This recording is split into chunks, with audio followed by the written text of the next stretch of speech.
America is on the move again. Есть и другие соображения. We are doing this to wake the leaders up. La revue de presse internationale sur Europe 1. Nous irons en Italie et en Chine ce matin. Première étape, l'Algérie. Bonjour Nour Chahine. Bonjour. De quoi parle-t-on à Alger ce matin? Hier, c'était le 3e anniversaire du Hirak. L'événement a fait l'objet de plusieurs titres de journaux. C'était un certain 22 février 2019, ce rappel Liberté, qui met en titre le tournant. Un mouvement populaire dont l'ampleur et la mobilisation ont ébloui le monde, poursuit le journal. La contestation pacifique a duré plusieurs mois et a changé la perception des Algériens de la chose politique. Pour sa part, le quotidien El Watan évoque cet événement marquant de l'histoire récente de l'Algérie comme étant déjà un vague souvenir. Il titre en une « Il était une fois le Hirak ». Et pourtant, cette immense mobilisation populaire contre un 5e mandat de Bouteflika a fini par arracher plusieurs victoires, à commencer par la fin de règne pour le système Bouteflika resté 20 ans au pouvoir.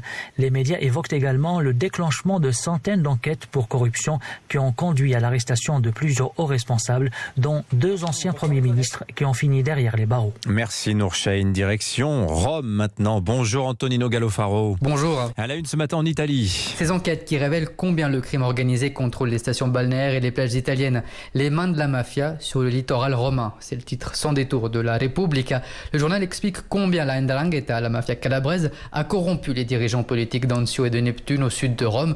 Comment ils échangent en soutien politique contre la gestion des plages. Sabaudia, criminel. Avec ce titre, il Fatto Quotidiano nous emmène un peu plus au sud. Sabaudia se trouve sur l'un des plus beaux littoraux de la péninsule. C'est aussi l'un des plus corrompus.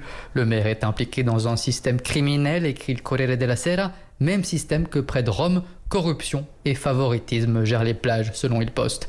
Il y a quelques jours, la presse italienne se faisait déjà l'écho des inquiétudes de propriétaires de stations balnéaires. Avec la libéralisation des concessions dès 2024, ils craignent de nouvelles infiltrations mafieuses.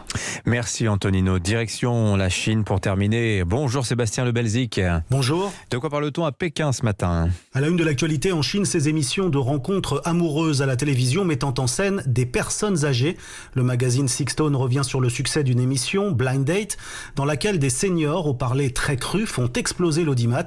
Le Global Times se remarque qu'il y a de plus en plus de ces émissions, dont une qui s'appelle « Le hasard ne vient jamais trop tard », avec quelques stars déjà aux cheveux blancs qui parlent sans détour de sexe, ce qui est plutôt rare, voire interdit à la télévision en Chine. Mais cette fois, il s'agit de briser les tabous et de permettre aux retraités chinois, ils sont plus de 260 millions, rappelle Sixtone, de vivre une histoire d'amour après 60 ans. Le South China Morning Post raconte qu'une femme a attiré près de 300 000 prétendants sur son réseau social avec des phrases type « J'ai une voiture, une maison, maintenant je veux rencontrer l'homme parfait ». Et pour faire le tri, elle n'hésite pas à leur demander les certificats de divorce ou l'avis de décès de leur épouse. Merci Sébastien.